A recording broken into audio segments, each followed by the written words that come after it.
In front of me is HONOR X70i, and today I would like to show you how you can add audio or video file to text message. Begin by launching messages and selecting or creating a chat. Now tap on this plus at the bottom left corner and hit Files to add an audio one. To look for it, you can access one of those apps, hit Audio at the top or tap on those three lines at the top left corner and pick one of those sources.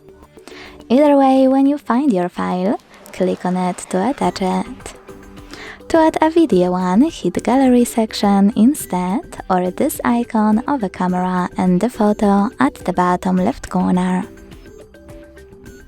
Either way, select your video by tapping on it here, and if you can't find it, select Photos and look for it here.